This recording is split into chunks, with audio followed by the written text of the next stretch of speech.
मैं हूं आपकी दोस्त वर्षा। आशा करती हूं आप सभी बहुत अच्छे से होंगे। हम पढ़ रहे हैं चित्रा बनर्जी दिवाकरुणी की पुस्तक द्रौपदी की महाभारत। अगर आप हमारे चैनल पर नए हैं तो हमारे चैनल को ज़रूर सब्सक्राइब करें। चलते हैं अगले अध्याय की ओर बिना किसी देरी के। अगला अध्याय है 23, जिसका नाम है सरोवर। दुर्योधन अजीब ढंग से व्यवहार कर रहा था। अन्य राजागण तो शिशुपाल की मृत्यु के तुरंत बाद ही चले गए। उनमें से अधिकतर दुखी और असहमत भाव के बिना पूर्व सूचना दिए ही चले गए, किंतु कौरव दल नहीं गया। हम लोग तो उन्हें भी विदाई देना चाह रहे थे, किंतु युधिष्ठिर ने विनम्रता का परिचय देते हुए हमें ऐसा नहीं करने दिया। शायद यह भी कारण था कि इस यज्ञ के, जिससे उसे बहुत आशाएं थी, ऐसे दुखद अंत के बाद हमारे अन्य मेहमानों के अविश्वास व हताशा से परेशान युधिष्ठिर को इस बात का संतोष था कि कम से कम दुर्योधन उसके साथ था। वह हमारे महल से भी बहुत प्रभावित था। उसे खुशी थी कि उसके पास एक ऐसी वस्तु थी जिसकी प्रशंसा उसका भाई कर रहा था। उसने दुर्योधन को महल में उन्मुक्त भाव से घूमने की अनुमति दे दी। फलस्वरूप कौरव राजकुमार से मेरी भेंट अप्रत्याशित स्थानों पर होने लगी। रसोई में जहां वह अंगीठियों को बड़े चाव से देखता था, अथवा उद्यान में जहां वह मालियों से पूछता था कि कुछ विशेष पौधे हमने कहाँ से प्राप्त किए, जल्द ही मुझे समझ में आ गया कि वह क्या चाहता था। अपने लिए बिल्कुल ऐसा ही महल। जब मैंने अपना रोष अपने पतियों पर व्यक्त किया कि वह उसे रोकें, तो वह मेरी इस इच्छा पर उपहास करने लगे। उनका कहना था कि दुर्योधन इस कार्य को तब तक कभी पूर्ण नहीं कर सकेगा जब तक उसे मैं जैसा जादूगर और शिल्पी नहीं मिल जाता, और वह इसका प्रबंध कैसे करेगा? वह हस्तिनापुर के राजकोष को रिक्त कर देगा, अर्जुन ने कहा, और फिर लोगों पर अनुचित कर लगाकर उन्हें परेशान करेगा। हो सकता है कि वह इतने परेशान हो जाएं कि विद्रोह कर दें अथवा इसे अपदस्थ कर दें, भीम ने कहा। हो सकता है कि वह इसके किसी छोटे किंतु समझदार भाई को राजगद्दी पर बिठा दें, नकुल ने कहा। ऐसा बिल्कुल नहीं हो सकता, सहदेव बोला। तुम्हें पता है ना कि हमारे ताऊजी किस प्रकार आंख बंद करके इसे स्नेह करते हैं। चारों भाई जोर से हंसे और फिर युधिष्ठिर ने उन्हें चुप करवाया। मैं दुर्योधन की योजना को सहजता से नहीं ले पा रही थी। हमने इस महल को बनाने में अपना सर्वस्व लगा दिया था। यह हमारी अंतरंग इच्छाओं और हमारी गुप्त आकांक्षाओं का मूर्त रूप था। यह हमारा ही रूप था। जब भी मैं दुर्योधन को आंखों से किसी द्वार का माप लेते अथवा तैरती हुई सीढ़ियों की ओर संकेत करते देखती और उसके मामा शकुनी को उन चीज़ों के विवरण लिखते हुए देखती, तो मुझे यह अतिक्रमण जैसा महसूस होता था। और अधिक इसलिए कि दुर्योधन के हंसने का ढंग बताता था कि उसे पता था कि मेरे दिमाग में क्या चल रहा है। ऐसे क्षणों में कर्ण की उपस्थिति से बात और खराब हो जाती थी। वह दुर्योधन के साथ खड़ा होकर पूरी तरह अनिच्छुक दिखाई देता था। मैंने कई बार सेवकों के माध्यम से सुना कि वह बार बार दुर्योधन से अंगदेश लौटने की अनुमति मांग चुका था, परंतु हर बार दुर्योधन उसे यह कहकर रोक लेता था कि उसे अपने प्रिय मित्र के साथ की आवश्यकता थी। मैं जानती थी कि मेरा इससे कोई संबंध नहीं था, तथापि मुझे दुख होता था कि कर्ण को मेरे महल से लौटने की जल्दी थी, और यह कि महल का सौंदर्य उसे आकर्षित नहीं कर पा रहा था।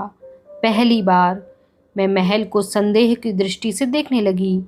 क्या यह सचमुच इतना विशिष्ट था जितना हमें लगता था? कहीं ऐसा तो नहीं कि मैंने अपनी माया का जादू महल की नींव पर न करके हम पर ही कर दिया था, जिसके कारण हमें सुंदर लगने वाली चीज़ों का दरअसल हमसे परे कोई अस्तित्व ही नहीं था। परंतु इस बात में मैं गलत थी। महल वास्तव में उतना ही जादुई था जितना मैंने दावा किया था, और सभी जादुई आवासों की भांति इसमें निवास करने वालों के विचार भी पढ़ लेता था। आने वाले दिनों में मुझे उसमें से एक ठंडक, एक निर्लिप्तता महसूस हुई। मैं बाद में सोचने लगी कि क्या मुझसे इस महल की अप्रसन्नता ही उस दुर्घटना का कारण थी, वह दुर्घटना जिसके दूरगामी परिणाम हुए। दुर्योधन के दिन टोह लगाने में और उसकी रातें आमोद प्रमोद में व्यतीत हो रही थी। मुझे इससे बहुत घृणा होती थी। वह क्षण मुझे इस बात का स्मरण करवाते थे कि चाहे अपने पतियों के लिए मैं कितनी भी महत्वपूर्ण थी, फिर भी कुछ ऐसे स्थान थे जहां न मैं उनके साथ जा सकती थी और ना ही परामर्श दे सकती थी। परंतु मेरी इस असहजता के पीछे मेरे आहत हुए अहम से ज्यादा गंभीर कारण थे। जो मैंने सुना वह अत्यंत अशांतिकारक था।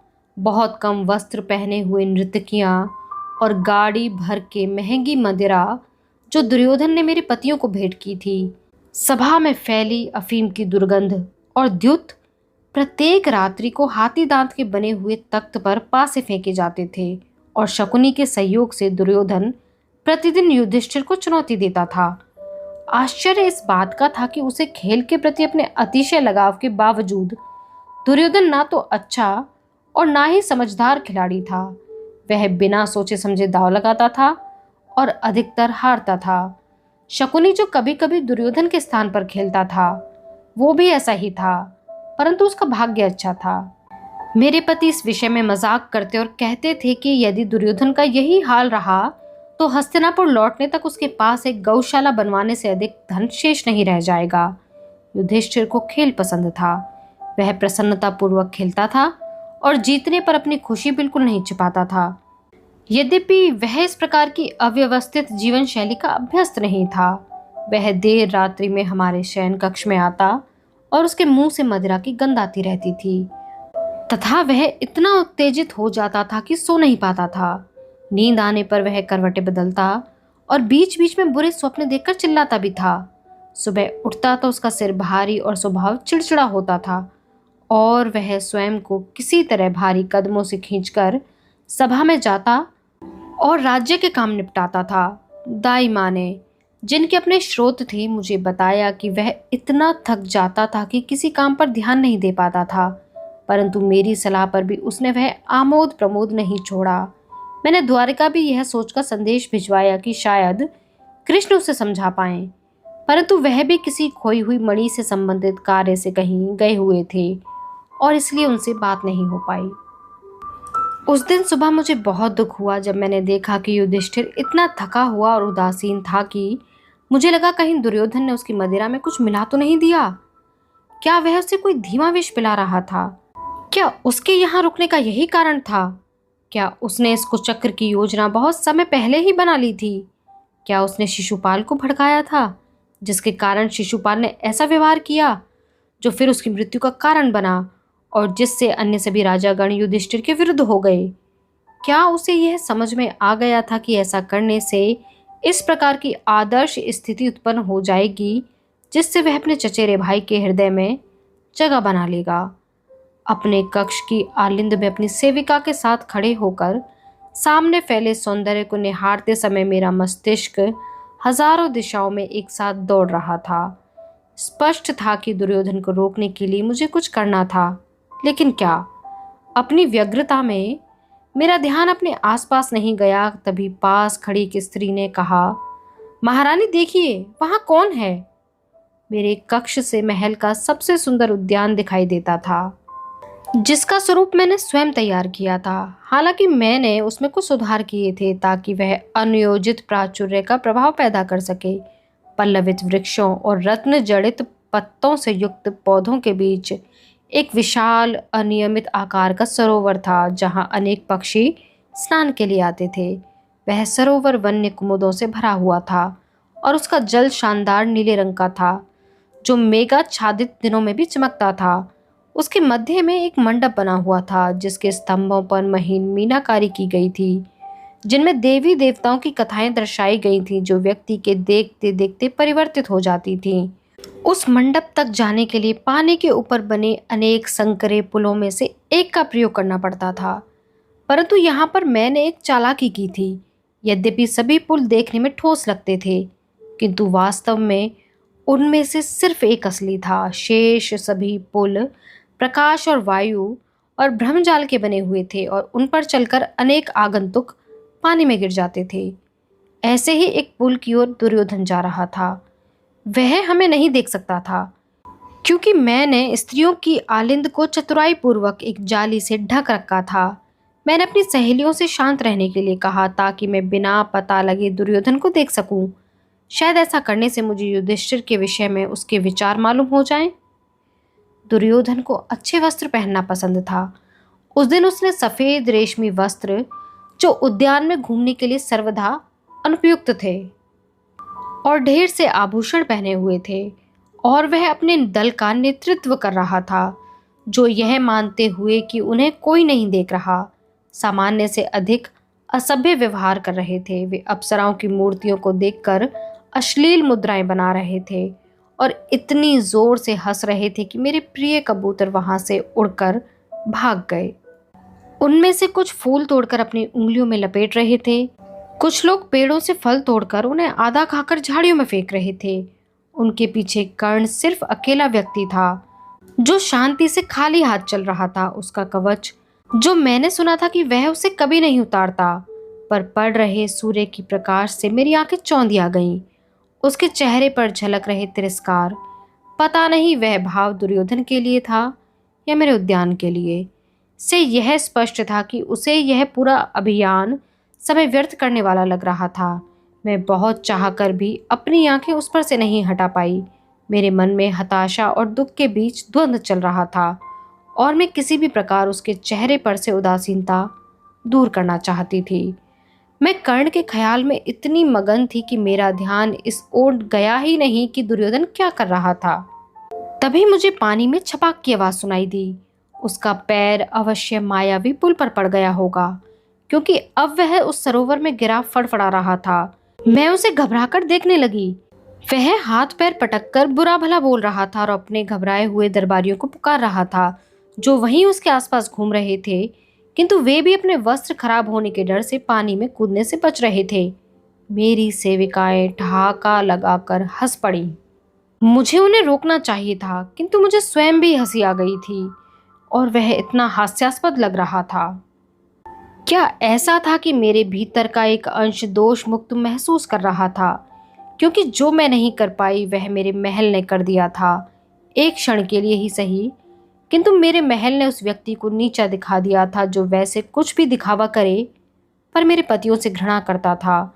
अपनी मुस्कुराहट से प्रेरणा पाकर एक युवा स्त्री ने हंसते हुए स्पष्ट आवाज में कह दिया, ऐसा प्रतीत होता है कि अंधे का पुत्र भी अंधा है। मैंने उसे जोर से डांटा, किंतु क्षति तो हो चुकी थी। सभी उस आलिंद की ओर देखने लगे। दुर्योधन ने बीच की महीन जाली को देखा। मैं समझ गई कि वह क्या सोच रहा था।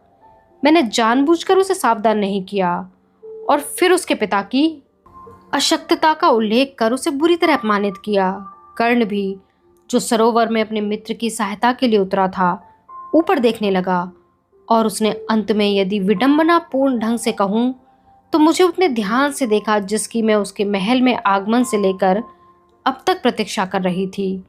यदि मैंने तुरंत क्षमा मांगकर अपनी सेविकाओं को सूखे वस्त्रों के साथ नीचे भेज दिया होता और उसे सार्वजनिक रूप से दंडित किया होता, तो अब तक हुई क्षति को कम किया जा सकता था। परंतु कर्ण के चेहरे पर आए भयावह क्रोध ने मेरी जिह्वा को शिथिल कर दिया। मैं उसके समक्ष दुर्योधन से क्षमा मांगना और अपनी भूल को स्वीकार करना और सिर नीचा करके चुपचाप अपने महल की माया का आरोप सुनना सहन नहीं कर सकती थी। वैसे भी मैं अपने बचाव में बोलती भी क्या, यह कि कर्ण ने मेरा ध्यान इतना आकृष्ट कर लिया था कि मैं दुर्योधन को देख नहीं सकी।